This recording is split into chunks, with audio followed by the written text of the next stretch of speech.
Are you struggling for consistency in your sim racing? Does your iRating look like a roller coaster? If so, we have good news for you. The way to get more consistent is to first understand what you're doing differently than the professionals. And VRS is the answer. With our competitive subscription, you will have the telemetry, setups, tutorials, and everything else you need to fully analyze your driving. Our data packs and the ability to compare your driving with the best in the world will show you exactly where to adjust your inputs, change your driving line, and shave seconds off of your lap times. And our powerful and precise Direct Force Pro wheelbase and precision pedals are being used by some of the world's best drivers. All these champions agree that VRS hardware is not just the best on the market, it's also priced well below the competition. So if you're looking to upgrade to direct drive and the best pedals in sim racing, VRS is your answer. If you want to get better, get faster,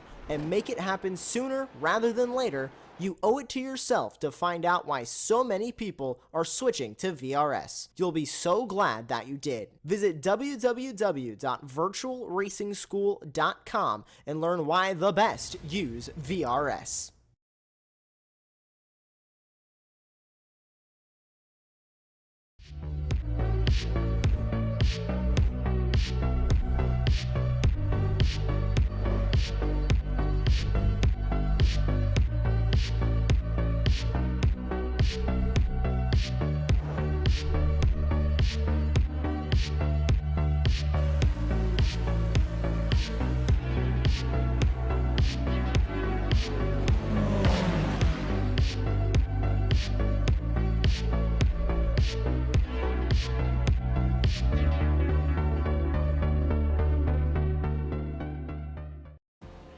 Barber Motorsports Park may be one of the newer additions into the pantheon of North American racing venues, but it has quickly cemented itself as one of the toughest and most technical circuits on the continent.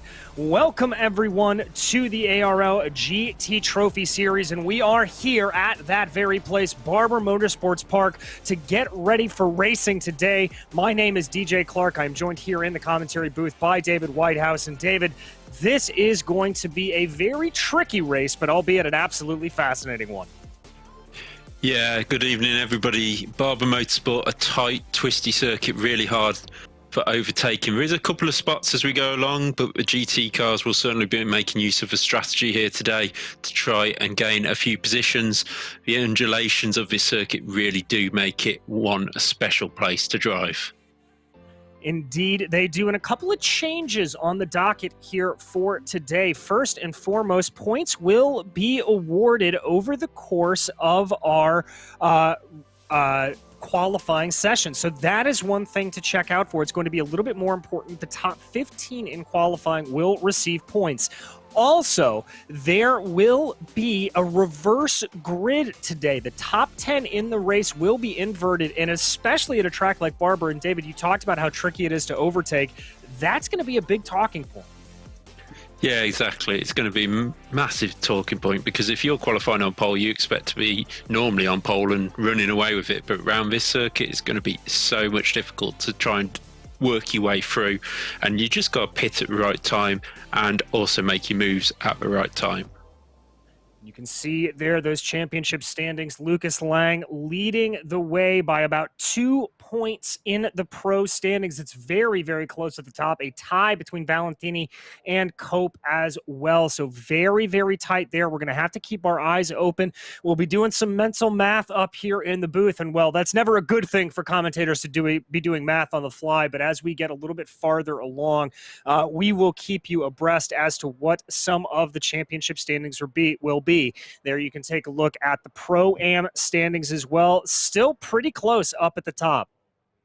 Yeah, really close. James Hall just with a little bit of a lead there over Greg Hubler, but it's early days in this championship, and we've seen from the first 3 races of this series that so many different winners, top 3s, top 10s, and the order has been sort of mixed up every single time we've raced. Yeah, it really and truly has. It's always up for grabs as there we cycle through those AM standings. And that's right, we have 3 different classes of cars racing here today. Those pros, the pro-ams, and the AMs. Now, they are all allowed to fight within each other out on track, but certainly presents a very interesting scenario as you have those 3 different types of cars. Yeah, it does. See, the pro drivers normally are the top drivers in the field, but then the AMs and the pro-AMs do sort of get quite mixed up at times, and it can be that you're trying to fight somebody on track who you don't actually need to fight. Yeah, indeed, and also buying yourself a little bit of buffer room in between as well, as drivers will squabble a little bit to try to get themselves ahead. But we are right now in the middle of qualifying, waiting for drivers to set their first flying times. We follow here Christoph Wegenvetter as he works his way down through this first sequence of corners, known as the Alabama roller coaster. Very, very easy to pick up some understeer through this corner.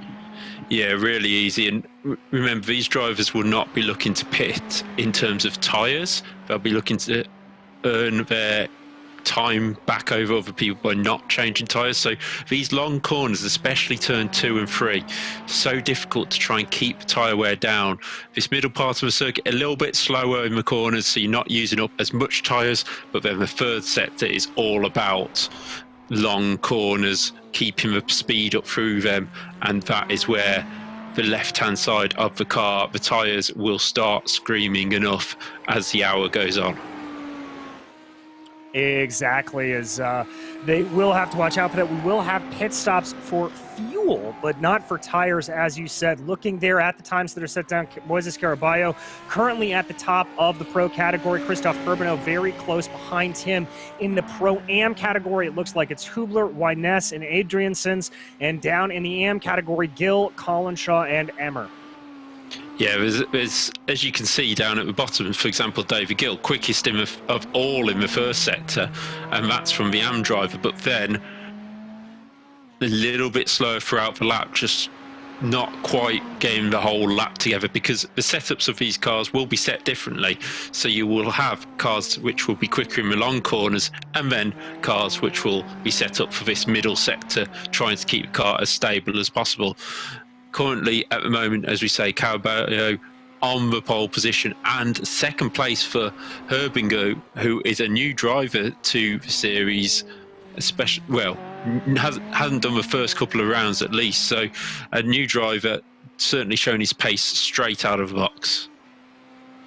Yeah, Herbeno, definitely an experienced iRacer, but not able to compete in the full season here. There he is on your screen. You know, in practice time, it looked like those Lamborghinis were very, very effective around this circuit. They were occupying a lot of the top of the charts there, particularly in that pro category. So it'll be interesting to see if that maintains true.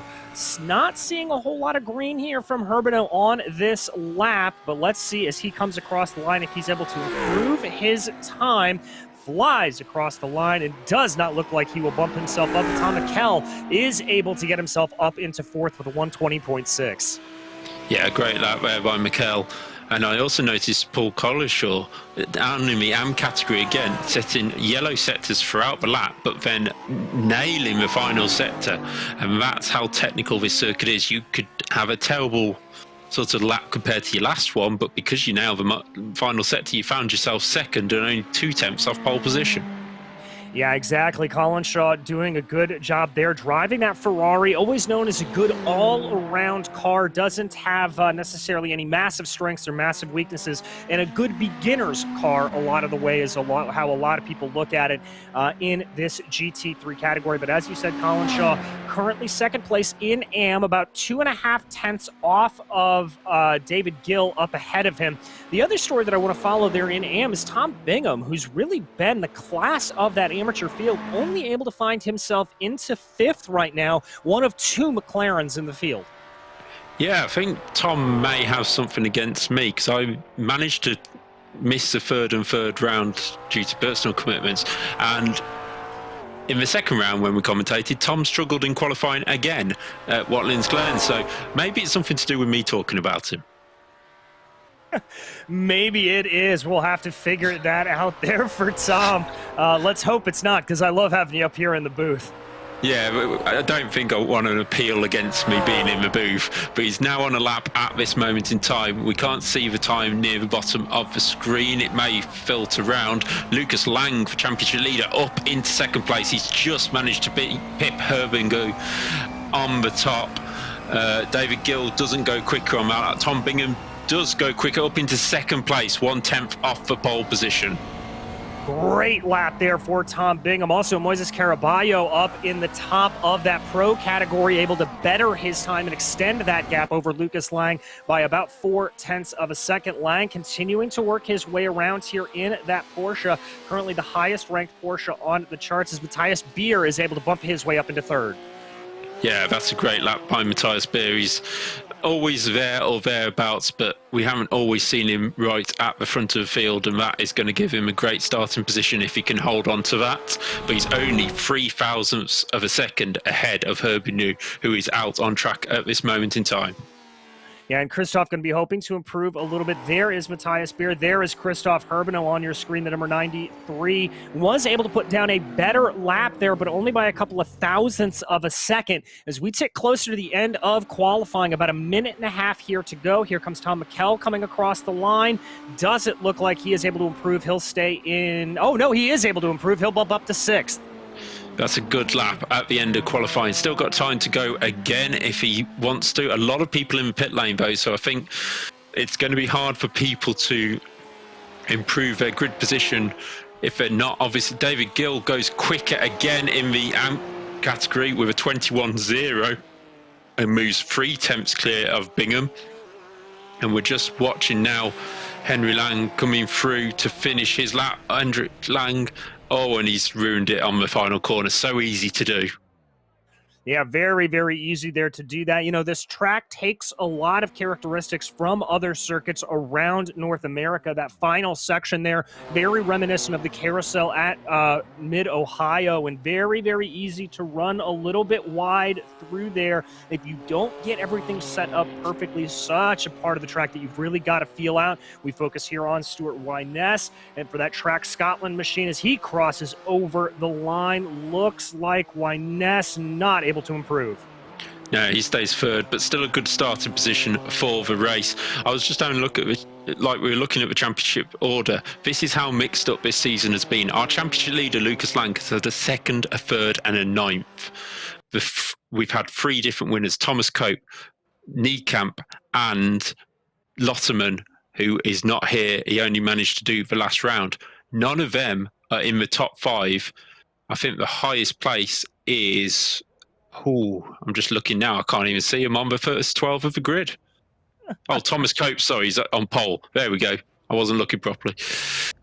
There it is. As you said, a very, very topsy-turvy season and a little bit of a topsy-turvy qualifying here, as you can see on your screen with Thomas Cope taking that pole position. But we've got some Pro-Ams up in the AM category. Adriansons will line up in P2, followed by Jensen Adriansons and Greg Hubler. Dara Adriansons and Greg Hubler, both Pro-Ams, breaking up that pro party. Tom McKell will line up in 5th with Tom Valentini, Matthias Beer, and Christoph Herbino behind them. Lucas Lang and Moises Caraballo will make up row 5 of the grid with Kieran Smart and Stuart Whiteness locking down a Track Scotland row there. Behind them, Till Beam, Michael Ask, Anders Lilly Jordet. Moving on down to that AM category, it is a little bit broken up, and it's going to be a little bit of a gift for David Gill. He's got about 3 cars in between himself and Tom Bingham for that AM category lead. Bingham only has Roland Shartner in between himself and Paul Collinshaw. That's going to be for 24th, 25th, and 26th overall. But all of these drivers very close on times, but I think this is going to be a little bit of a tough run here for these drivers, as everybody is mixed up together and there's going to be a lot of fierce battling on track. Yeah, exactly. And this is sort of the danger area for the top of the Pro-Am category. You're in the middle of the pros. Hubler and Adriansson will want to be battling together. Luckily for Darren, he's got Jensen right behind him to back him up. So it does help. of course, we've got the top 8 reversed. Is it top 8, I think? Reversed, so, or top 9. No, sorry, top 10. Caballo was on pole. That's what shook me about Thomas Cope being on the pole position. Completely forgot about the top 10 being reversed. So the guys are off on their formation lap now, and we do have our race 2 winner, Niekamp, in the pits for pit lane start. So that's quite interesting. Yeah, indeed it is. We'll have to take a quick look here. I know there were some penalties that were handed down in it. Yes, that was for a pit lane start. That was a penalty handed down into the previous round. Also, Andrew Broom, Jose Malbron, Mads Halsend, and Michael Price, all of those drivers that are forced to take the pit lane start here today. So plenty of interesting things. And now, as you said, that inversion, that switching around of the drivers is really going to change everything up. Yeah, it's really helped Thomas Cope as well, who obviously didn't have the qualifying he wanted, sitting in 10th position, and he's now sitting in pole position, no traffic in front of him, and hoping to pull away. But has he got the pace to do that, considering he only qualified in 10th? Well, we will have to see if he is able to do it. And I think the biggest story out of the invert really here is those Pro-Ams being up towards the front of the charts. I'd be a little bit concerned, though, if I were some of these drivers with Thomas Cope in the lead of this race when the green flag flies. Cope has always had a lot of speed. We've seen him fighting up for wins, and there's a chance he may be able to run away with this a little bit. Yeah, possibly. As I say, with Adriansen and is it Hubler we've got up there in the top 4 on the grid. Obviously probably lower end of the top 10 when we reversed it. They're just going to have to be so careful with, I think it looks like about 6 pro drivers right behind them who will want to come through as quickly as possible to try and get up towards Thomas Cope and not let him run away. But these Pro-Am drivers will want to fight, but then they also sort of don't want to fight too much because they don't want to end up ruining their own race. Exactly. It's a little bit of a catch-22 there for Adriansens and Hubler. But as we make our way through the carousel right now, iRacing Pace Truck pulls off into the pits, control of the field, going over to Thomas Cope. Waiting for that flag to fly. And there it is. Green flag is in the air. We are racing in Barber Motorsports Park. It is a good start for Thomas Cope. Adriansens there trying to close in behind a little bit in that Ferrari. Everybody looking relatively single file as they work their way into the Alabama roller coaster. A little bit of side-by-side there in the back for, I believe that's 5th place position. But they sort themselves out as they cross over New Garden's crest. Yeah, clean start all the way around. We do have Jetson Andreasen going up the inside of his family member into turn 4 there, just making sure that he is on the back of Tom Cope to head towards the side. But we've almost got 3 wide in the background. We're currently looking at Valentini, who's making his way through. He's got up into 4th overall, 3rd in class. So he's made a great start of getting rid of Greg Hubler straight away to head towards front of the pro class. Indeed, and here we watch Kieran Smart trying to hold off Till Beam from behind. Beam had a good run going down through Museum Corner, but not able to make it stick as they now work their way through the S's and up into the latter stage of the lap. 1 lap done here for Thomas Cope, but Adriansens there, Jensen Adriansens, I should clarify, starting to put the pressure on to the British driver. Yeah, I really didn't think the Audi would look this strong early on, but he's really pushing Tom Cope along. The lap time's obviously off the rolling start, but that is the front 2 in the 24s. Nobody else in the pro category able to do that because they're stuck in traffic and trying to defend. Yeah, exactly, and traffic is going to be a big storyline here today. We will no doubt be talking about it multiple times. Big move down to the inside there for Jensen Adriansens, trying to get that move done on Thomas Cope, but Cope is going to be able to carry momentum around the long way of the corner. They now work their way onto the straight. It's going to be a battle of late breakers going down into the Museum Corner. It looks like Jensen Adriansens backs off. Yeah, to me, Adriansen really didn't do the right thing there. He left Cope so much room on the outside of the corner to get the run off the corner, and really needed to try and force Cope out a little bit more. Cope's a little bit cleverer than that, but I'm really impressed with Dara Adriansen and Greg Hubler, who have not been dropping back very quickly.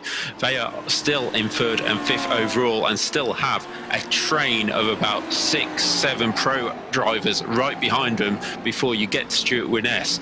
And also, according to the timesheets, there's been some big movers, but I think that's because of the changes in the class.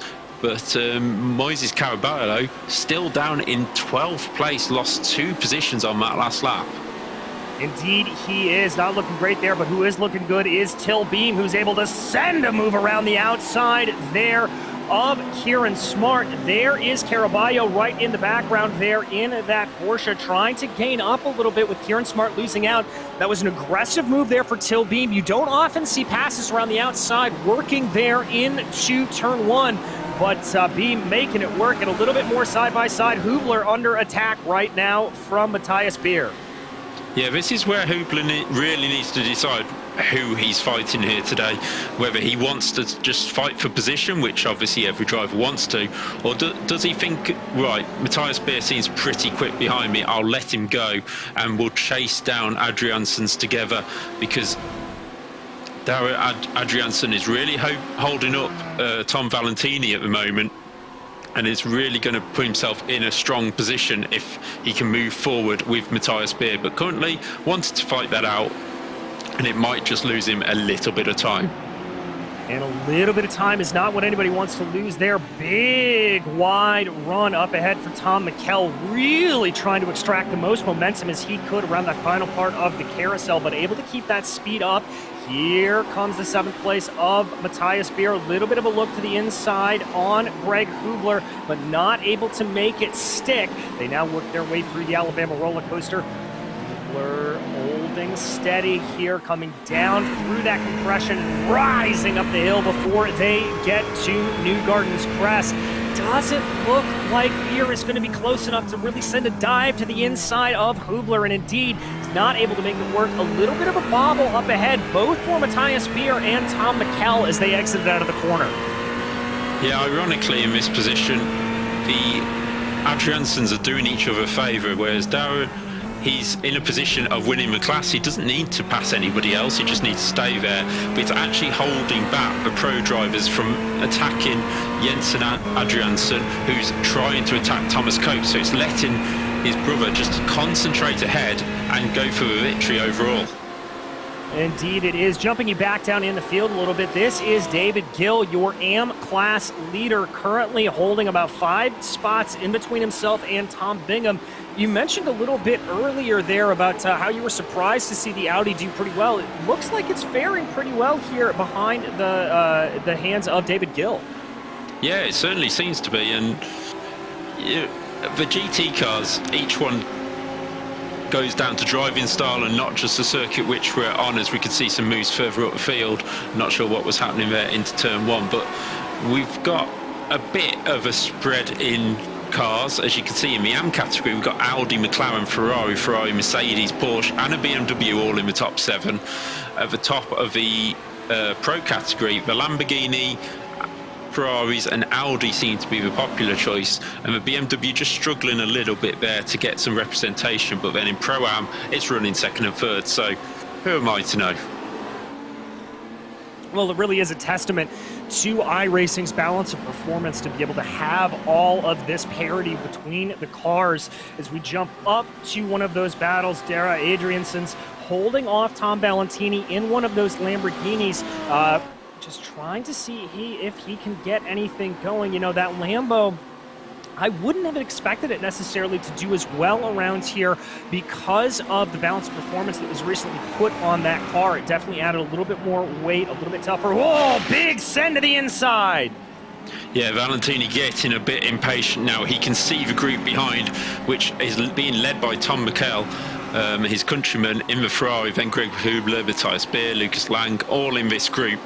But they are, it's just a queue from 3rd place overall back to, wow, this could be top 20 in this queue, and it's about trying to take your chances when they come. And Tom thought there was a chance into the final corner, but not quite there, and he will have to now watch his rear view mirror as the tyre spear goes to the inside. He's finally got the move on Greg Hubler. Will he run him out wide? Just about. Will Hubler get the run back? No, Beer cuts him off.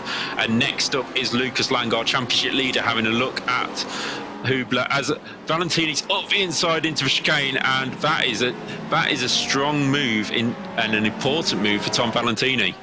Indeed it is. That gets him into third and is going to allow him to streak away a little bit from Adriansons, but he has to close in on the brother Adriansons now. That gap about 4 seconds in between the two, so it's going to be push time here for Tom Valentini.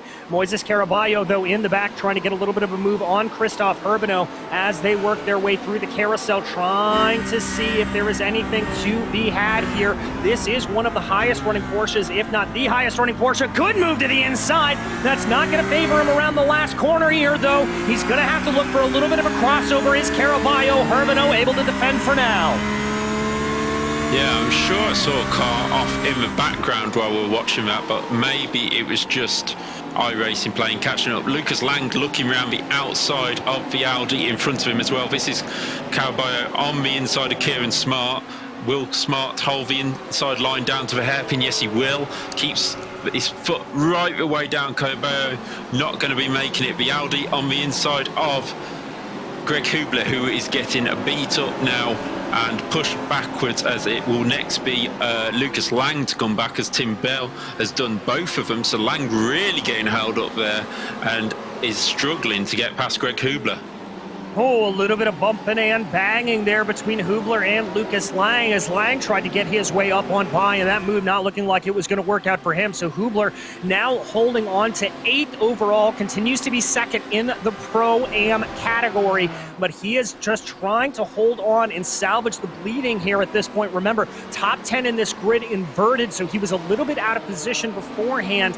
Looks like behind him, your championship leader, Lucas Lang, not quite close enough to be able to make the move, but he's certainly going to try to get something done here. Yeah, I'm not sure Tim Beam in that Audi will find much grip on his left-hand side after that little bit of grass tracking heading towards the final corner, but it is the lead two of Thomas Cope and Jetson Adriansson, who have got a nice little lead at the moment, not really being closed down and being able to continue their fight out in front. Obviously, the Pro-Am category is a bit mixed up with Greg Hubler losing a few positions there and falling back towards Stuart Winness. And in the Am category, David Gill and Tom Bingham 3.3 seconds apart. I'm just having a look further down the field of the drivers who started from the pit lane. Furthest forward is Weeble Niekamp, but he's only up to 34th overall, as that is Darren Adriansson spun round at the hairpin just as I'm looking at the timing screen, as it always happens. Indeed, and that is Adrianson's. That is a big, big spin for him. Remember, he was your leader in that Pro-Am category. Just spun it around at Charlotte's Web. Maybe a little bit too much throttle application. Tried to get it back going again. A little bit of contact there, a little bit more contact there. That was the 123 that had a big wallop into him. I believe that was Hendrik Lang that hit him there. And as we come back live here, this is Christoph Urbano trying to close in a little bit more. There is Adriansson trying to figure out how that car is feeling, focusing back on Urbano, the Delta Sport driver, doing everything he can to be able to close in behind Lucas Lang. Remember, Lang looking like he's being a little bit held up here by Greg Hubler, but Hubler able to extend that gap a little bit, it has to be said, in that BMW. Yeah, I think he extended it through that sort of chaos at Adriansson, and I think it was Urbano who caught the front of Adriansson. So there might be a bit of damage to the front end of that Lamborghini, so it won't handle just as well. Adriansson has headed to the pits just to repair what damage he's got in, but he's going to have to pit again for fuel. There's no way you can make it from 11 minutes into the race. While that was a mistake by himself, it does seem like a few of the drivers are just getting a little impatient instead of building to a move and wanting to get that move done really early on. Well, and here at Barber Motorsports Park, that is one of the things you really have to be careful of, is you do not want to be too aggressive too early. This is such a rhythm circuit. You really have to build to that aggression. As you said, feel out the track, really feel it all in. We jump back to focus here on Michael Ask, the driver for Team Vikings, as that's a look to the inside. That is James Hall in the Lamborghini trying to make it work for him. Oh, nice little crossover there for Hall. Is he going to be able to make it stick? It looks like he is. Absolute textbook by James Hall there. Made the driver look in his mirrors, made him defend, and then just cut back underneath. And if you get that run like that Lamborghini allows you to, and he's off, Ask is off, just pushed too hard out of the final corner, got onto the curb and into the pit wall, and he will be towing to the pits by the looks of that. And that is going to be day done for him, no doubt. Oh, what a shame there for the Porsche driver. Oh, as it looks like we've got a little bit of an attack from behind. That is Caraballo and Herbino. That is Caraballo, your fastest qualifier. Obviously not pole sitter because of that invert, but able to send the move down the Delta Sport driver and move that Porsche up into position. It'll now be his chance to try to attack Lucas Lang directly in front of him. Yeah, Caraballo really getting to grips with this Porsche. We saw a few mistakes from him in Watlins Glen that cost him a really good position, but he seems to be being very patient in this reverse grid race and trying to move forward. Remember, he's already got the points for being the fastest qualifier, so he's already got some points in the bag from today's race, but he'll want to make it. And having a very strange look at Lucas Lang, that's really put him out of position. And here comes Herbino back up the inside, and that was an invite that he didn't need to be given twice. And Kieran Smart having a look as well, and the Porsche driver really put himself out of position there. Indeed, yeah, that Track Scotland driver taking a little bit of a look. Oh, that is Matthias Beer around. Let's go back and check out the replay here. But the Melizani Racing by Voltronic driver having a little bit of a problem here. Did he just catch the curb in the grass? Yes, he did. Almost a carbon copy of what we saw before.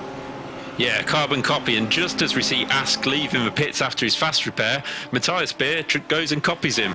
So Matthias Beer, after being on a really good run, Matthias was, he's still trying to drive round the issue. I'm just trying to see where he is in the field. He is 19th overall at the moment, 12th in class, only Weeble Niekamp behind him, but he really wants to probably get in and get to a pit stop before he repairs that damage. Yeah, indeed, just trying to nurse it around here. And remember, Niekamp, one of the drivers, suffering from a penalty starting from the pit lane, so that is an impressive run for him to be able to work his way up. He currently is 28th overall. We focus back on your battle for third in the Pro-Am category. This is James Hall and Christoph Regenvetter up ahead of him. This is Lamborghini versus Ferrari, two Italian marks, and that is Hall going very, very wide through the penultimate section before they get into the carousel. Lucky he was able to get that all load up back underneath him. Yeah, I've seen so many drivers getting out onto that grass, just getting on the power too early, and I think that was a slow, was it a year one racing Porsche not going very quickly there? The green car letting the field through because it's being lapped, and that is Michael Ask on the inside, so it'd be Colin Sansom who is just trying to stay out of the way of everybody at the moment, and that's Ask out on the outside again, just trying to get out of the way, but actually almost driving off the track. Yeah, and you've got to be very careful here because of the cambering around some of these corners. They are very, very prone to pick up some marbles and to be a little bit off if you run the line a little bit differently, so you've got to be very, very careful. This is, however, a battle out on track for position, not position in class. Greg Hubler, your leader of the Pro-Ams. Lucas Lang, your championship leader, continuing to try to get by. I'm getting the sense that Lucas Lang really wants to try to push himself forward because he's got one of his title rivals in the form of Moises Caraballo directly behind him. Yeah, Lang really, I'm not going to say deserves to be in this championship position after last year, where he was one of the only Porsche drivers to really push in the Pro Series when we had a separate series for Pro and Am categories. But he's really got to grips with this Porsche, and then Caraballo has come along in the Porsche and matched him. And this is where a little bit of pressure might be coming to Lucas Lang. He knows he's got the championship lead without even winning a race yet. So he will want to just score big points, keep it consistent, and hope that the races carry on being these random results between everybody. But we'll see how that goes. Currently, we do have everybody still running out on the track, so all 41 cars still running. Yeah, no retirements thus far, and it obviously helped a little bit by that spare car that you are able to use over the course of the race. But Caraballo just trying to gain back in a little bit here to sort of reset you right now. Thomas Gove continues to lead. Jensen Adriansen's keeping that gap very close behind him, about 0.3 of a second behind. There you can see both of them on your screen. Tom Valentini continues to run in P3, having worked his way forward, but that gap not coming down as much as I thought it would. He's got it down to about 2.9 seconds. Remember, it was over 4 seconds when he took over, so he's just starting to take that gap in by bits and pieces, and I've got to think here that he is going to be hoping maybe for a little bit of an alternate pit strategy to try to jump himself forward, maybe hoping for some lap traffic to hold up Cope and Adriansen's. Yeah, and Valentini knows he's in a good position in the championship. 3rd, 5th and 5th from the opening rounds really put him with a strong score, and he has still got a drop really that he might want to use. We've got a replay here. This is Russell Fowler, and it's heading down into the chicane. Let's see what happens here. Oh, just drops it on the change of direction. Does he contact with anybody? No, and I think that was just in front of our very own Andy Thompson. So that has gained Andy a position, but who is running 33rd and 9th in class. Yeah, indeed, and Fowler already had some damage to driver's right of that Ferrari, so definitely some sort of pre-damage there. Good battle going on right now. This is Matthias Beer and Arthur Hupke Merkel going side by side out of Charlotte's Web. Ferrari versus Audi, and it looks like Matthias Beer able to make that move work. That Ferrari seems to be going quicker now. It's broke. Look at the shape of the wing on that. That is not how it's designed down at Maranello. But Matthias Beer doing a great job with what we know is a damaged car. Maybe slightly bent steering as well from that hit, because it is a concrete wall on that pit wall, as it is at most of the American circuits. And Matthias Beer doing a great job to hold on. Only 22 seconds off the lead. If he pitted now and then had to pit again, he would lose so much more time. Just looking at his lap times, last time by was a 23.1, while the leaders are doing 22s and high 21s. So very good pace there by Matthias Beer with what is a broken car. Indeed, and the battle for the championship continues to be a little bit spicy here. Your points leader in the pro category, Lucas Lang, looking like he's getting caught by Moises Caraballo. And don't watch now, but Christoph Urbano in that very distinctive bright red Lamborghini, he is also catching up to the back of Caraballo. It looks a little bit like Lucas Lang could be a little bit of the cork in the bottle here, just building that pressure up as Greg Hubler up ahead of him continues to run a fantastic race here. He is 6th overall and leader of the Pro-Ams. Yeah, Greg Hubler driving really well, but going back to Lang, over times I've seen him race, the second half of the race is when Lang comes alive, and hopefully for him that will be a similar situation. Here is Christoph Regenwetter, who is trying to hold off the storming James Hall. We already saw Hall move past Hooper Merkel and Shrapner earlier, and he's now all over the back of Regenwetter with David Gill, who's top of the AM category, right behind. Won't want to get involved in this battle, but that yellow and black Lamborghini is leading the AM category. As we jump back here, this is Till Beam in the Audi, the number 99 WS Racing Esports machine. Does he have the same problem? He does. That final corner claiming a 3rd victim here today. Till Beam just catching a little bit of that outside curbing and getting that Audi sent right into the rear wall. A little bit of rear wing damage to that machine. Yeah, Matthias Beer has headed to the pit lane, so whether he thinks he can make it to the end from here, it would be some going. But he must feel like he's really losing a bit of pace as David Gill almost runs into the back of Regenwetter there. Where has James Hall gone? Because this is on board with Regenwetter. James Hall? Our time it says Hall's right behind, so Yeah. So Regan, oh, he is there. It's just what I'm seeing, shall we say. But Hall really trying to push on and try and move forward. But as I say, David Gill doing a tremendous job in the AM category. He's sitting there 15th overall. We say about Hubler 5th overall. 15th overall for an AM driver is absolutely amazing.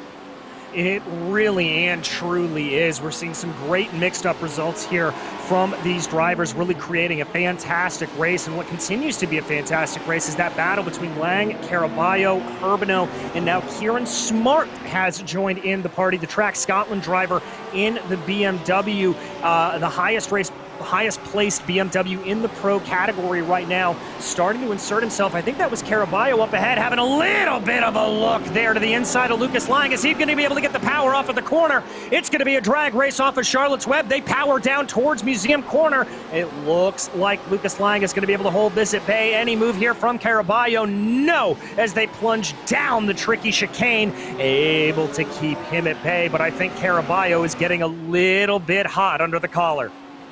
Yeah, there's Lang, Caraballo looking at that a little bit more aggressive at the moment. Lang never looks an aggressive driver as he's driving along. As Caraballo looks to the inside, not going to make it up over the curve. That could be, he's so easily jump into the side of Lang's car. He's really getting impatient now, right behind Urbano, Smart. We have Leah Jordet in there as well, and Stuart Winness sitting at the back going, I'm 5 seconds behind Greg Hubler. I want to get a move on, but you lot are just getting in my way. Yeah, indeed. Definitely changing everything up here for these drivers, and a constant battle, it seems like, this pressure cooker. And I like that what Caraballo is doing on Lucas Lang, trying to send the move if it presents itself, but also just trying to see if he can force a mistake. But now the problem is that aggressive move going down through Charlotte's Web on the last lap has lost him a little bit of time to Lucas Lang, and instead has allowed for Christoph Urbano to close in on the back. Look at how close these three are. Yeah, these are so close. Urbano trying to having to come out and defend slightly from Kieran Smart. Leah Jordet looking ever more impressive in that Audi. Now he gets used to it after running the Porsche in the previous season, and it's really impressive how these are racing so close around here and not causing contact or anything like that. Back at the front, Jensen Adriansen still with a 0.2 of a second lead, but Tom Valentini is closing in, and they can see that he's not closing in as rapidly as you'd expect, but right now he's going to get there just as the pit happens, as pit stops come in, and he will be able to get that clear air and try and jump the two of them without actually getting involved in the fight. Yeah, exactly. And that clear air is going to be a big thing. We've seen how drivers can really get held up relatively easily around this Barber Motorsports Park circuit. And so running in that clean air is certainly going to help. And I have to think here for Jensen Adriansens that he may be trying to save, I was going to say maybe trying to save a little bit of fuel, not trying to go super aggressive, but I think he has got the bit between his teeth now. You saw that move down to the inside, trying to see if he could get anything done on Thomas Cope. I think he knows that Valentini is closing in. By the way, it looks like we've had our first scheduled pit stop on the day. Tilbean coming down pit lane. Yeah, a few drivers planning to come in. I think James Hall also pitted on that lap, so he's dropped to 11th in class at the moment, so he will be looking to try and gain advantage. That was Andrew Broom getting out of the way of our leaders in the Lamborghini, but Tom Valentini now just seems to close in that opening set to where Adriansen had his little dig at the Cope on the inside at Charlotte's Web, but then Valentini seems to have lost a bit of time over the back of the circuit, and it'll be advantage to the front two as they come across the line this time. 4 tenths between them and Valentini, another 2 seconds back. Yeah, indeed. As we jump back in the field a little bit, this is Paul Collinshaw running around with some damage on that left-hand side of the car. Now, that is Alex Fields directly ahead of him, only about 42 hundredths of a second up the road. And I'm not really sure how Collinshaw is keeping that Ferrari running. That looks like some pretty heavy damage to the front end and that front splitter. Yeah, probably picked up on the opening few laps while he's just trying to stay there, but it's not too bad. It will keep him a little bit of pace, but then when he pits, he'll be able to fix that. Just in front of him, you can see it's Alex Files and Hendrik Lang who he's trying to fight, and that is Lang trying to hold, Lucas Lang trying to hold off Caballo on the outside of a hairpin. Kieran Smart right behind, getting ready to pick up the pieces with Herbino, and these have all stayed in the same position yet again. And with these pit stops now starting at 27 minutes into this race, now will be the time that these guys need to decide on their strategy. Exactly, and well, this isn't exactly a circuit where you can do a whole lot of fuel saving, not a lot of draft to really be able to help you out, but there could be a little bit of maybe lifting and coasting, going down into some of the heavier braking zones, as that is Caraballo getting it wrong. Contact into the back of Lucas Lang.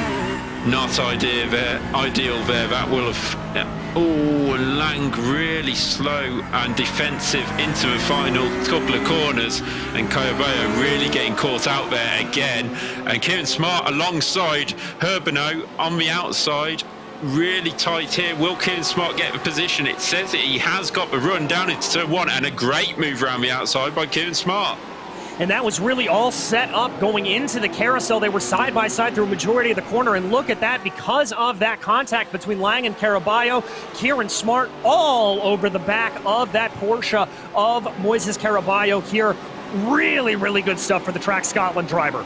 And that's Leah Jordet up the inside of Herbino, who's been put out of position again. Next up will be Stuart Winness, who probably won't want to get too involved with this at this moment, because he's not going to just jump onto the back of Hubler with Hubler's pace. But this is a Lucas Lang train, if anybody had heard of the Arno Trulli train in the past. Indeed it is. Lang just putting up a very, very stout defense here, as we've got about a minute and a half to go before we hit the halfway mark in this race. We've seen a lot of drivers opting to pit at exactly that halfway point. Jumping back up to the battle for P1, though, Thomas Cope continues to lead as he has from the drop of the green flag.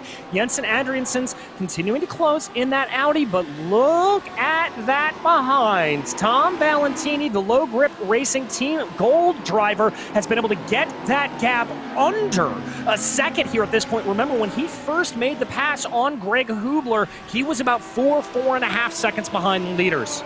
Yeah, the pressure will be on the two leaders now, knowing that Tom has been closing in as quickly as they expect. Second place in the AM category, Tom Bingham is in the pit, so we'll see whether he can close any on David Gill there.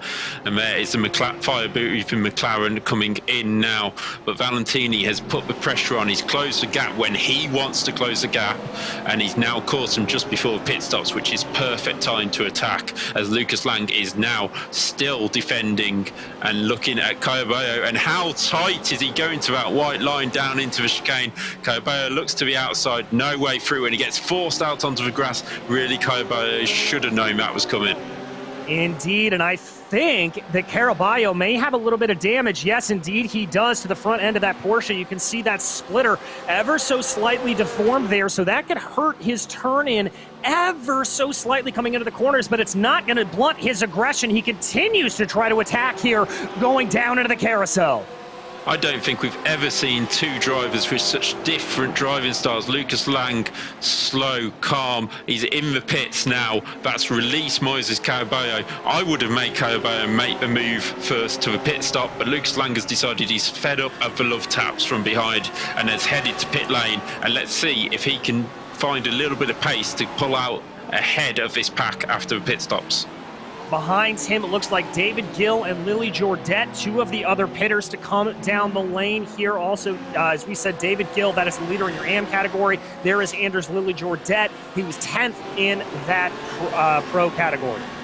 Yeah, Alex Files, Darren Doherty, Adam Gladden all head into pit lane this time by, but these three leaders are now right in the traffic that is in front of them. Tim Beam, who we saw have that instant into the pit wall, and that final corner was becoming slightly like the second to last corner at Watlins Glen, where we seem to have loads of instants but couldn't explain them all. This time we can, because it's drivers just pushing too hard, getting onto the grass and then trying to accelerate out. But Tom Cope still pushing hard. Nobody heads to pit lane, and that's Tim Beam off in the background, so that has relieved this three of the traffic. Indeed it has. I was about to comment that was going to change everything up, but Beam having that little excursion off through the final corner, very easy to run wide there. As we said, this is a track where you really have to watch out for that understeer around these corners. You've got to be a little bit later on the throttle to make sure you don't pick that up. As, here we've got a little bit more lap traffic for your leader, Thomas Cope, to deal with. Adriansons and Valentini going to be licking their chops here as they're able to work by that slow-moving Mercedes, so no problem there for them, but still a very, very close battle up at the top of Pro. Yeah, there's a car off on the inside, well, the outside of turn 2 there as well. I'm not sure which one it was, so that will be interesting to find out later. But Tom Marquis is trying to close this gap and join this lead pack. He's not quite coming at them quick enough, but currently a new best lap of the race. Moises Caraballo, now he's been released to 21.3, and Lucas Lang is really going to have to do something good to get ahead of that. But Lang is still in the pits according to my timing screen. Indeed he is. I'm not sure what's going on there. Looks like a longer pit stop, 17 seconds stationary in the box for Lucas Lang. That is a very, very long stop compared to everybody else. We're normally seeing pit stops around 15 to 17 seconds. Yeah, not ideal there by Lang, but he's come out and he's actually behind Leah Jordet and Matthias Beer, who were part of that crew. I mean, Beer, we think has to pit again. I can't see him making it to the end of the race from lap 15, but Leo Jordet was part of that crew behind Lucas Lang, and he has jumped him. So if he has jumped him, Caraballo will, Smart will, and Herbino will.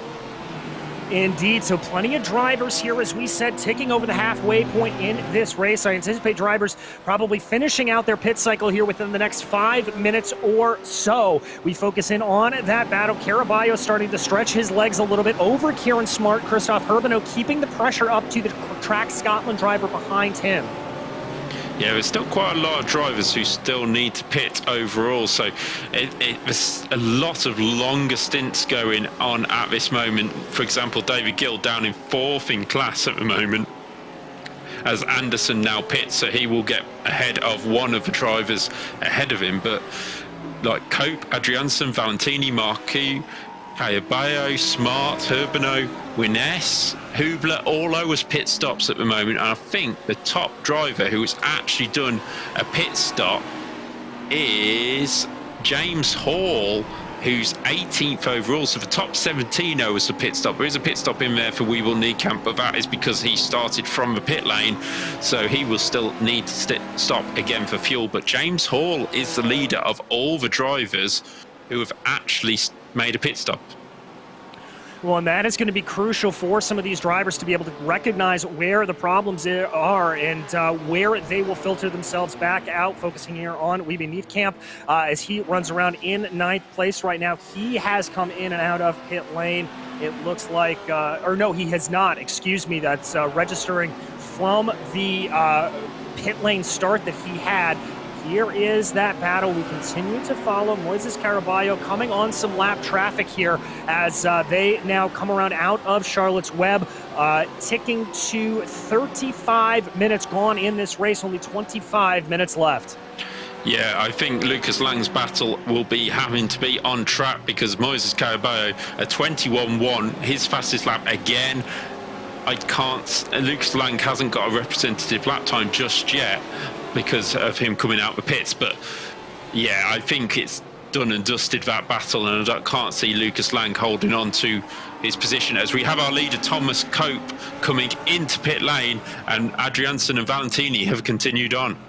I like that from Adrianson's there to try to see if he can extend a little bit now that he's going to be running in clear air. He wants to see what that Audi can do. Tom Valentini going to try to push here as well, would be my best guess. They definitely want to try to keep on going as he tries to get his way around here. We'll just have to see how long Jensen is able to stretch out this pit cycle. If he can just gain a couple of tenths of a second in the pits, that could be all he needs to get himself ahead of Thomas Cope.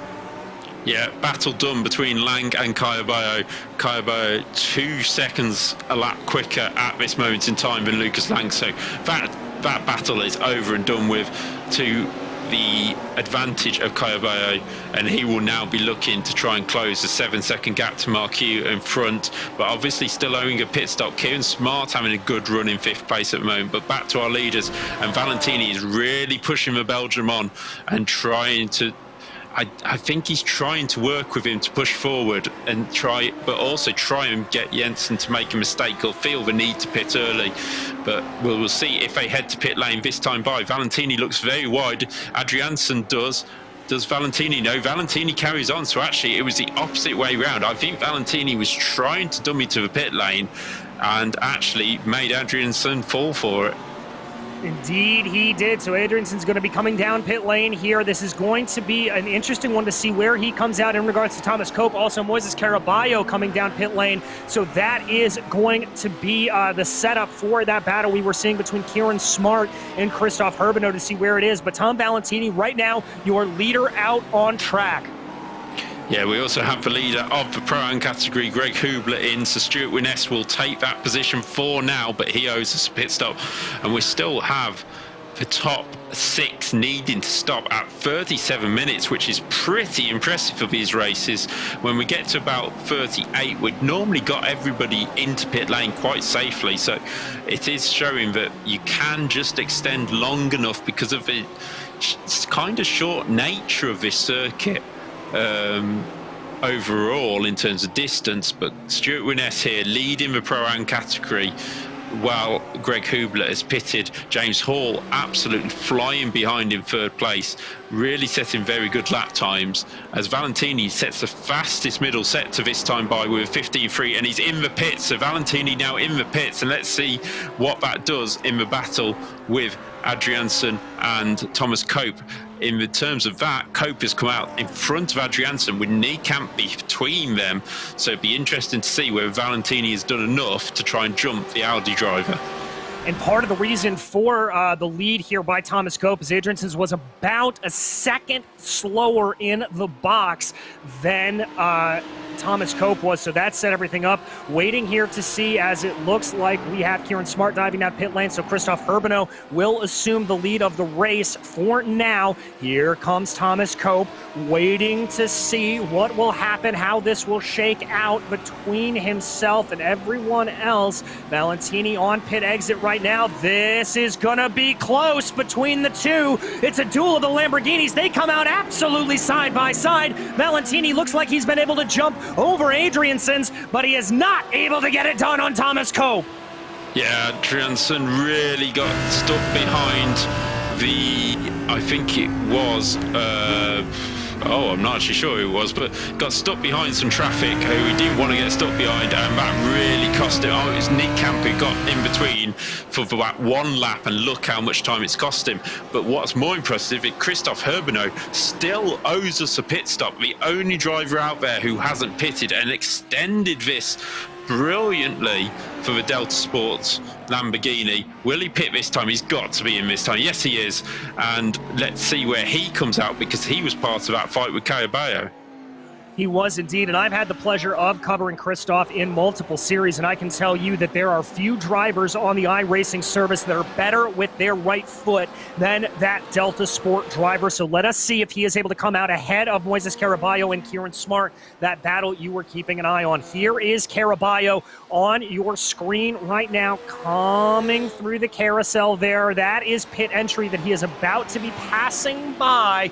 This is going to be close, I think, between himself and Christoph Herbino. Herbino stationary in the box. Remember, about a 15, 16 second pit stop. That is very, very quick for the Belgian. Is it going to be enough to get him ahead of Caraballo? There goes Caraballo. That is going to be Herbino getting up to speed, and I think he's got him. He does. Well, I did not expect that. No disrespect, Caraballo was setting lightning quick times compared to Lucas Lang, who, just to give you some idea, Moises Caraballo 7th overall, Lucas Lang 15th overall, so that's how much it cost Lucas Lang in that pit stop. And it's really weird because there is quite a few 17-second stops, so I'm not sure what quite happened for Lucas Lang. Maybe he missed his pit box and had to reverse up. We'll have to try and catch up with him at some point and find out. But it's Cope who leads from Valentini, Adriansen, Marquis, Herbino, who's jumped Caraballo, Spesser and Matthias Beer, who we think may have to stop again because he did pit quite early for some damage on the car. Indeed, he did. And speaking of Lucas Lang, he finds himself in a very good battle here with Weeby Neatcamp. A little bit surprising to see Neatcamp so far down the field, but remember that he had that penalty to serve at the beginning of the race. And so to be able to find himself 12th in class, 16th overall after starting from the pit lane, clearly Weeby here challenging the assumption that you can't get a pass done at Barber Motorsports Park. Yeah, he certainly moved forward to 16th overall, 12th in class. Obviously the back of a pro class, because we expect the pro drivers to be near the top, and only Tim Beam has retired. Just to let you know, I think Dari Adriansen, Tim Beam, and possibly Ryan Alderdine have retired from a race. Christian Engelhardt doesn't seem to be setting lap times at this moment either, so he may be out of the race, as we've got a spin into a wall for Adam Morrison, who was going so well in the AM category and is now fallen back downfield. Indeed he has, so that's going to be a little bit of a put out there for him. That battle, by the way, that we were keeping our eye on earlier, it's really separated itself out. Tim Spesser, Matthias Beer, and Kieran Smart. Smart not having a good run through those pit stops. He was looking at a potential top 5. He now finds himself in 9th place and involved in this battle with the two German drivers of Spesser and Beer. Yeah, we know Beer may have to pit again. Spesser, I'm not quite sure where he's come from, because he was not involved with that battle with Kieran Smart and Lucas Lang and people like that earlier on, but a 15.73 stationary time in the pits. We do have Andy Thompson back, our very own Andy Thompson, back in the pits for a second time, so probably replacing as Beer goes up the inside of Spesser. Spesser trying to keep it tight, and Kieran Smart trying to get advantage of that. He'll try and put Spesser out of position, and Spesser comes back at Beer. Well, great action here by the three completely different cars, the Audi, the BMW and the Ferrari. A very, very heads-up move there as Spesser left that door open a little bit Beer left that door open a little bit more, and Spesser trying to fight back on it, not able to get it to go. They are going to go into the Alabama roller coaster the same way that they went into the last lap. It continues to be Beer, Spesser, and Smart. We ride on board with Kieran Smart. Doesn't look like anybody's close enough to have a dive going down into Charlotte's Web. Indeed, they're going to stay single file here as they work their way out of the hairpin. Looks like Smart had a little bit of a good run. We jump you back to the battle for the lead, though. Valentini trying to close in on Thomas Cope, the battle of the Lamborghinis at the top of the charts. Yeah, just quickly looking at the timing screen, James Hall had a very slow lap, a 1:30 the last time by. I'm not quite sure what happened, but a lot of time lost there for James Hall in his fight for third in the Pro-Am category. But we're concentrating on the leaders here, and it's a close battle between all three of them. Indeed, it is very, very close, as Jensen Adriansens was catching in, but had a little bit of an off there. You could just see it on the back of your screen as he came through the Alabama roller coaster a little bit suboptimal. Great launch off of Newgarden's crest for Valentini. He's going to have a look to the outside. Cope being forced to go defensive. Valentini looking for a little bit of a crossover here, but not able to seal the deal. Yeah, not able to get past at the moment. Tom Cope flashing his lights at the year one racing car in front, just trying to move. Who did we say that was? That is Colin Sansom. He's trying to lap there, and Sampson trying to get out the way as well. Here comes Adriansen, who's still hanging on, but he's flashing his lights, and that is Regenwetter having a look at James Hall, who is really slowed down over the last few laps. He had a 10-second lead over Regenwetter after the pit stops, which was really impressive, but he really seems to be struggling now. Yeah, and that's Weeby Neatcamp there on your screen right now, trying to get that move done to hold over Christoph Regenwetter. Regenwetter not able to make it stick. So the 21 of Weeby Neatcamp able to hold that at bay. Remember, he is 12th overall because of that pit lane start. He has lost some time. We were following that battle between himself and Lucas Lang. It looks like Lang's been able to pull away. Here is a good battle, though. This is Spesser under a lot of pressure from Matthias Beer, and they have to be careful, or from Kieran Smart, rather, and they've got to be very careful. That's Anders Lily Jordet behind in the number 96 Audi. Yeah, very close battle here, and just to emphasise how well Greg Hubler's going at the moment, a new fastest lap of the race for him in the class, so that is a great action from him. And we do have to say thank you to our sponsors who are sponsoring this series today. We have Apex Racing Academy, who provide data pack setups, track guides integrated with a virtual racing school, and have weekly coaching sessions and much more. It's really worth doing in terms of setup for your car.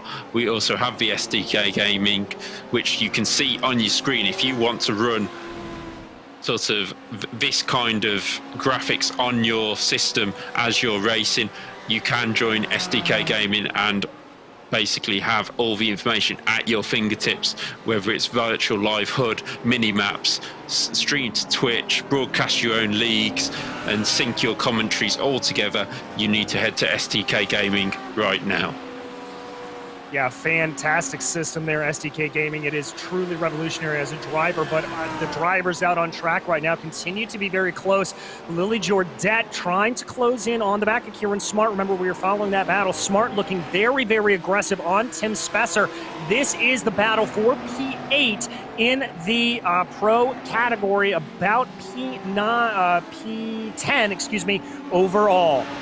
Yeah, that is because Greg Hubler, who we've said is doing a great job, but also Stuart Winness up in 8th overall, doing a brilliant job.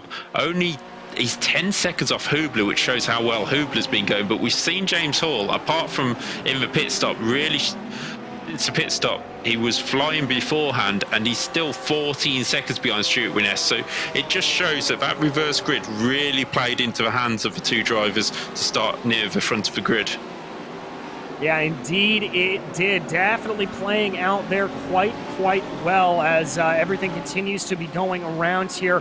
Waiting to see when this battle will take place. Checking back in on the battle for the lead. Tom Valentini not letting this battle die out between himself and Thomas Cope, but Cope has got to deal with some lap traffic directly up ahead of him. Yeah, just to very quickly, we also have Paul Collishaw back in the pits in the AM category, and Adam Morrison after we saw his spin.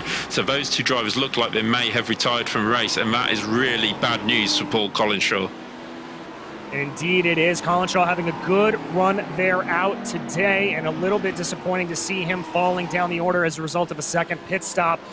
There is your leader in the Pro-Am category, though. We mentioned him a little bit earlier, Greg Hubler. He currently has Moises Caraballo in between himself and Stuart Winness, so that's a good little bit of breathing room. Yeah, he also has the good part of 10 seconds between him and Stuart Winness, so it will be cruising home. We're just going to have a look at a replay here. This is Thomas Cope coming down to some back markers. Is he going to get his nose cut off slightly here? Whoa! He does get it, and it spins, and that's Tom Cope round, and Tom Valentini now leads from Jens Ranson, and Cope actually loses out to Marqueux as well. I'm trying to work out what driver that was who he sort of made contact with. Not sure. It was a BMW, that's all I know. Indeed, so everything changing around here for Thomas Cope, who has led this race since the drop of the green flag, now finding himself back down in the order and off of the podium. As there you see him on your screen, and he's going to have a little bit of a pressure from behind. That is Christoph Herbino that is going to be hoping to pick off a position from your former leader. Yeah, I honestly think whoever it was just didn't see him coming, was too busy trying to avoid the other car that had dive bombed him down into Charlotte's Web. And yeah, not ideal, but that is what can happen in this multi-class racing. Yeah, indeed it can. Really catching drivers out there as we tick down under 10 minutes to go. Here is Kieran Smart again trying to diamond off the corner, coming out of the carousel, going down into the final corner, trying to get that maneuver done on Tim Spesser for 8th in class. Yeah, Kieran Smart seems to be behind one car or another, right on the tail all day long, and it's really not quite worked out for him, as he was right in that battle with Lucas Lang, and also who else was in there, Caballo, but he's actually what, 21 seconds behind Caballo now, so really not worked out for Kieran Smart. Now he's stuck behind Tim Spesser. Yeah, indeed, just a little bit of a bad run there for Kieran Smart, but he is going to be trying to push his way forward as much as possible. We go back to check out a replay. This is Tom Bingham, who was running second in class in the AM category. Yeah, there we go. saw that coming, but that is Tom Bingham, who is one of the fastest drivers we have in the AM category. He's going to have to try and get that car turned round. The rear wing has disappeared, and it's going to have to be a trip to the pits, I think, for Tom Bingham, which he has done. Indeed, he towed back to the pits there, so that is going to be a long time stationary for your points leader in the AM category. Very upset, and there's Stuart Wyness around. That's Karen Smart. Karen Smart has spun it, but able to catch it with a brilliant save. Great save, but that has certainly woke up Leah Jordette, who moves up into 9th place. And Tim Spesser, seeing that in his mirrors, will probably have thought, oh no, what's going to happen here? That is Hubler letting Kaya Bio go, who has got a lot there's a Porsche who's been off the track there, that red and black Porsche on the outside. So it is action all the way as we come down into the last 8 minutes of this race, and that has released Kaya Bio to try and close on Herbino, who has Cope just ahead. Indeed, and Cope has been able to do a good job of at least trying to keep Herbino at bay as of right now. There you can see that gap. It's under a second as they run about 7 tenths. Caraballo has to try to gain in on 1.7 seconds to go in these final 7.5 minutes. I'm not sure if he's going to be able to do that, but some of this lap traffic directly in front may have a little bit of a help to it. You can see there on your screen, Herbino doing a good job of just slowly but steadily bringing that gap down. Yeah, he's bringing that gap down, but can he do anything about Cope, who will be furious at that lap traffic getting in the way and cutting his nose off into Charlotte's Web, and he'll be trying to drive that car the best he can, but there will be a little bit of damage to the inside of the car on the right hand side of the car, from that contact, and just not an ideal day when it was looking oh so good for Cope. Yeah, indeed, just kind of throwing it all away there as a result of that spin in contact. About 6 minutes and 50 seconds to go here in this race. That's all Cope has to try to hold out for to maintain this 4th place overall. Yeah, just having a quick look at the championship scores myself from before this race. There's only 2 points covering Lang, Cope and Valentini, so it's advantage Valentini now. Cope in 4th, Lang down in about 12th in class. 4th in the championship was Niekamp, who's the only driver behind Lucas Lang at this moment. Kieran Smart, who we just saw having that excellent save at one point. Matthias Beer, who we've seen having issues. Tim Spesser, who's there. And then it's James Hall. So for Tom Valentini, this race couldn't have gone much better. No, it certainly couldn't. And as you said, this is early on in the championship, but still a good result for Tom Valentini. He will be very, very happy to see all of this shake out. Giving a little bit of love here to our AM leader, who has been absolutely dominant on the day, David Gill in that Audi. He runs 18th overall, but crucially P1 in the amateur category, and he has got about 9 seconds between himself and Patrick Amer there for second. Yeah, and in the AM category, only the Pro-Am category have the 2 BMWs leading from the Lamborghini. But on the Pro category, we have a Lamborghini, Audi, Ferrari podium. And on the AM category, we have an Audi, BMW, Mercedes podium. So a lot of makes getting themselves out onto the podium. Patrick Eimer here done a very quiet job of moving along in the BMW, less than 10 seconds off Gill, who we've seen doing a brilliant job all day, and he will be just going along nicely. And there is Alex Fields, who we've just seen glimpses of him, but he's just quietly gone about his job, and it looks like he's going to come home with a podium here today if he can keep it going for the next 5 minutes. Yeah, indeed. He is up 10 positions on the day, so a great job for him. Focusing here on Anders Lilly Jordet as he has James Hall for company behind him. That is Hall in that white, yellow, and black Lamborghini. Now, this is not a battle for position in class. James Hall is 3rd in your Pro-Am category with Lilly Jordet up into the Pro category. Here's a problem for Mikkel. See what happened here for that 3rd place Ferrari. He's dropped down the order. Oh, disaster there for Mikkel. And he that was Herbino. Yeah, rejoins in such a dangerous way. I know the pressure is on to rejoin quickly, but you cannot rejoin straight into the racing line of the other drivers, especially if you know that, especially around this circuit where you know they'll be coming blind round the corners.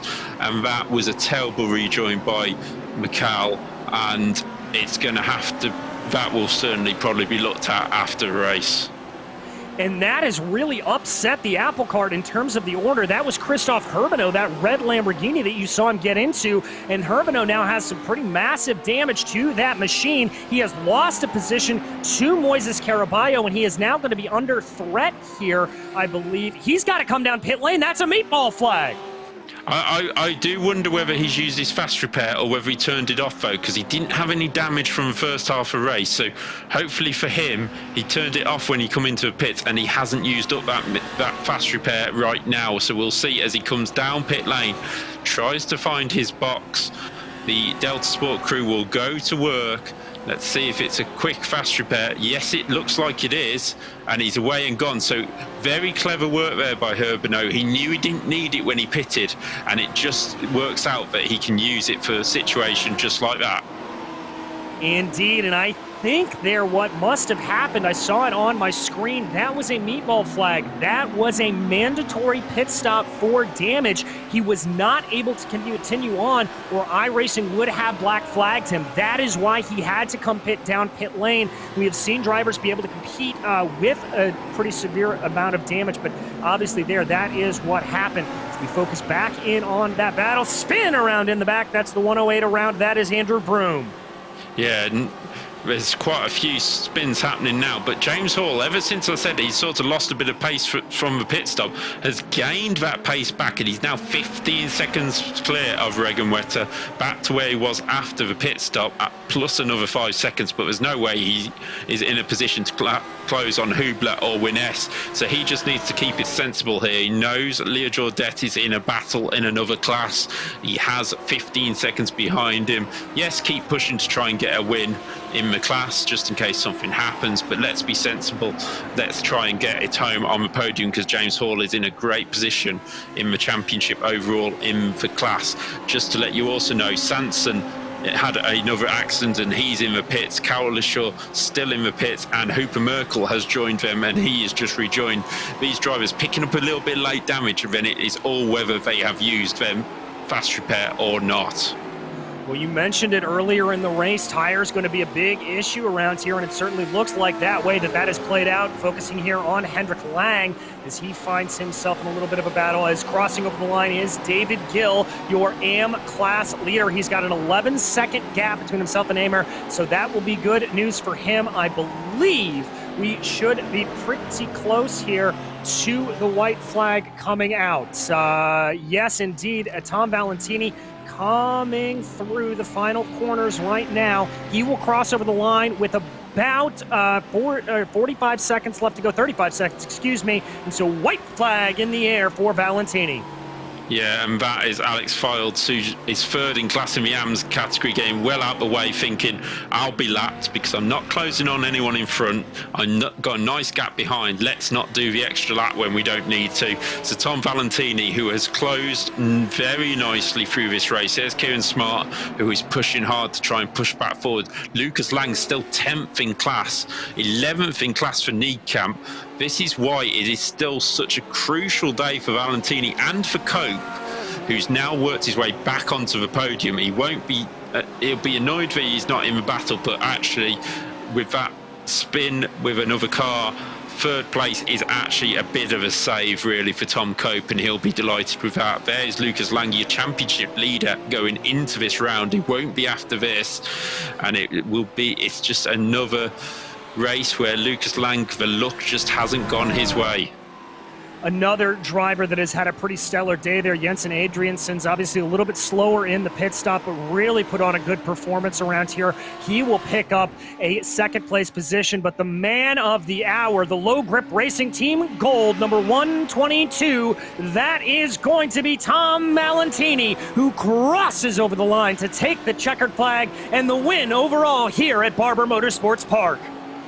Well done, Tom Valentini. Plenty of grip in that low grip car, and that is a really important result for Valentini. Gets that monkey off his back. Here comes Greg Hubler, who's had a stellar day in the Pro-Am category to win in the end by 6 seconds from Stuart Winnes when Winnes comes across the line. Sorry, 6 seconds from Winnes. Here comes James Hall, still battling with Leo Jordet, but he just needs to get across the line to get his podium in the Pro-Am category. Alex Fields has also took his podium in the AMs, so it is now down for David Gill to bring this home and take the win over Patrick Eimer. Indeed, just a couple of more corners here to go for the reckless abandon driver in the 219 Audi machine. Coming through that final corner, missing the curbing that has caught out so many drivers here today, and that is going to be David Gill taking victory in the AM category. A fantastic run for Gill. Yeah, a brilliant run by, I think all the winners of the classes have been absolutely brilliant drives here today.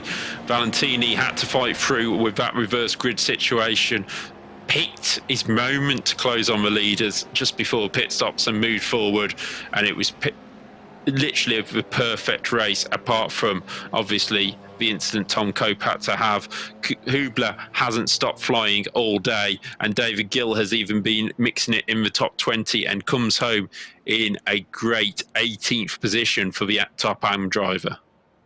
Indeed, and let us run you through that finishing order very quickly. As we said, Tom Valentini able to take victory over Jensen Adriansons there. Thomas Cope able to recover into P3 after that spin. I've got to say that is a very impressive drive there for him. Down in the Pro-Am category, it looks like it was Greg Hubler and Stuart Winnes. Winnes having a really, really great drive. And James Hall rounding out your podium. As we said, David Gill takes the victory in AM. Patrick Eimer behind him and Alex Fields there in P3. Some very, very good results up and down the board, but certainly some up and down results on the day. Everything a little bit all over the place here for these drivers. Yeah, we've got to remember Darren Adrianson was right in that battle for the lead early on, especially in Pro-Am. Tim Beam was flying along quite nicely until he had his accident.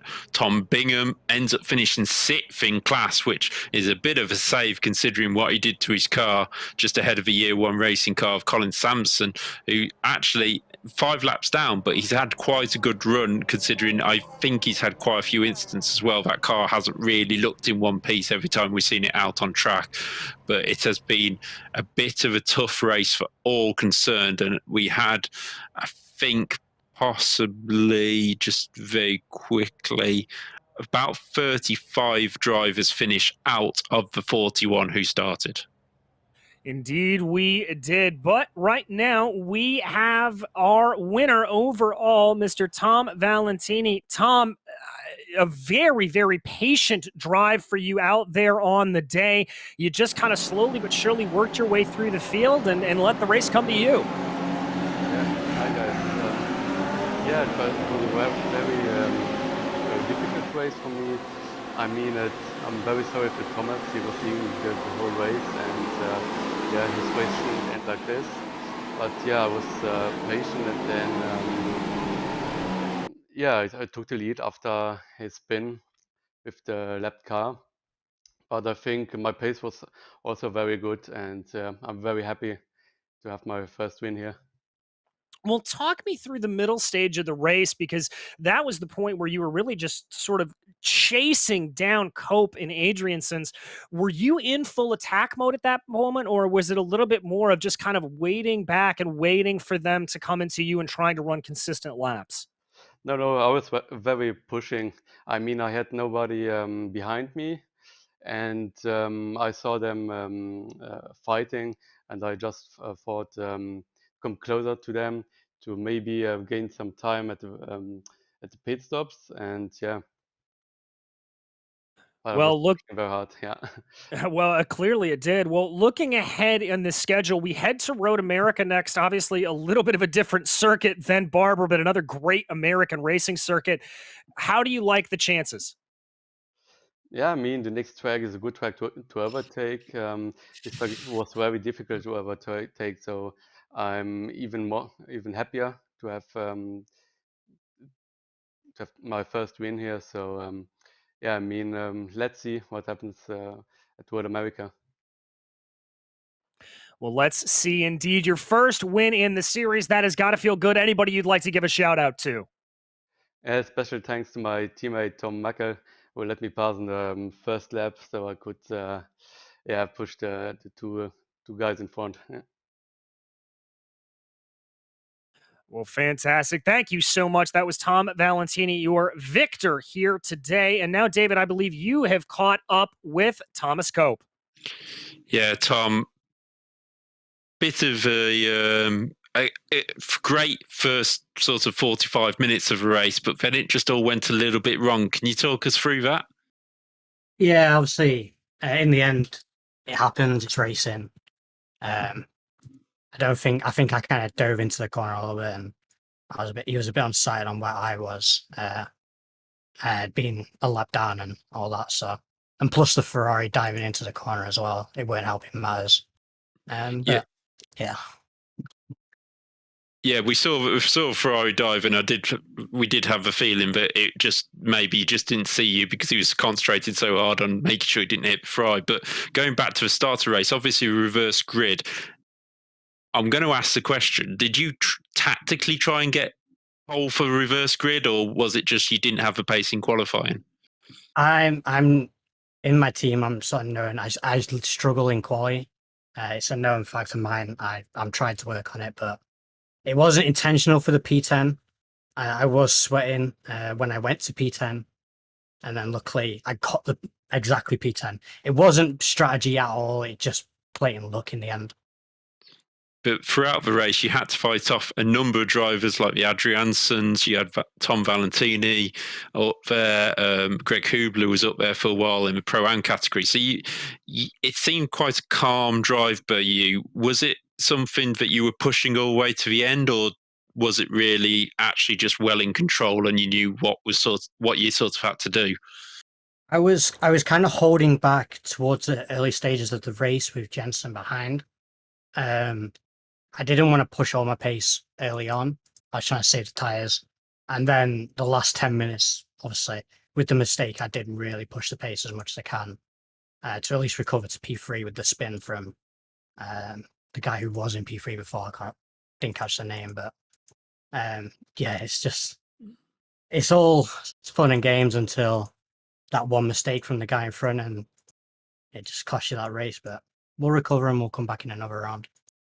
Yeah, in terms of a championship, actually, with Lucas down in 13th overall, 10th in class, you and Tom have really actually gained quite a lot out of this race. So P3 is not such a terrible result. And before we let you go, is there anybody else you want to give a shout out to? Yeah, you guys for the broadcast, the league for the amazing series we have on. The team behind my back, always helping out every race with everything I do. Just to highlight one or two, Charles Michel, Tom Binless and Mark Boutron, they're always helping me out with pace and strategy all the way throughout the race. And just the parents who put up with the loud shouting that I do sometimes during the race. Yeah, I think we all do that. So we will see you next time out at Road America. Thank you. So that was Thomas Cope, who we saw finishing third overall. And I think we still have time. So DJ, who have we got next up? Well, we have your AM class winner here today, David Gill. David, a pretty dominant drive for you out there around a very, very tricky circuit. This has got to feel good. Oh, it feels awesome. Absolutely. This place was, I couldn't even put a clean lap in at the beginning of the week. So to finish first in AM is really good. Well, talk to me a little bit about the car itself. You know, we were saying that the Audi may not be the best car around here just because of its aversion to the curbs, but you obviously made it work. How was it behind the wheel for you? Yeah, mostly kept off the curbs apart from a couple that I hopped completely. But the car was fine. It's a very hot track, so super slippery out there, and really had to be careful with the tyres because they really, really started to fade towards the end of that. It was a bit dicey. So yeah, but lovely Audi. So yeah, great fun. Well, in terms of the season as a whole, does a win on the season start to change your mentality a little bit? Are you starting to look maybe at a championship, or are you taking things race by race at this point? Race by race, I'd love the championship. I was keeping a little eye on what Tom was doing, and when I saw him in front of me, he'd obviously had enough at some point. So yeah, I'll have my eye on the championship, but I'll just take it track by track and see what I can do. Well, track by track seems to be working well for you. Anybody you would like to thank for the victory here in the AM class? Yes, thank you. I would. Yeah, massive shout to everyone at Hospital Records for letting me run their livery. That's really appreciated. See you in Albania, and a big shout out to my teammates at Reckless Abandoned and everybody there, especially Travis for putting together the livery. So cheers for the support, guys. Makes me go faster. Cheers, bye. Well, that was David Gill, your winner in the AM category, and I think we have time for one more interview. And David, who have you got standing by? Yeah, I am hoping to have Stuart Winness, as we haven't got Greg Hubler in here, so we'll take Stuart Winness, second in the Pro-Am category here today. And Stuart, a great result for you and the Track Scotland team. Yeah, good evening. Yeah, it's a lot better than last week at Daytona, so that's a better result for me. Yeah, with the reverse grid, it obviously helps you sort of get right among the pro drivers at the start. Did you have sort of a plan with that, or did you want to sort of just stay out of their battles and just concentrate on closing in on Greg? Yeah, that was the whole aim, was just to try and hang on the back of the quicker guys, try and pull myself towards Greg. That was the idea. Yeah, because we also had Dario Adriansen up the front until his mistake later on in the first sort of half of the race. Once you were in second, was it just try and keep the gap? Because James was quite far behind, so was Christoph Regenwetter, and Greg was sort of doing an excellent job out in front.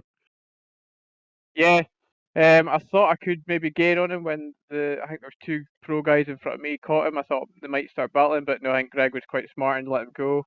And yeah, it was just to try and keep a gap between us all. So we have Road America next.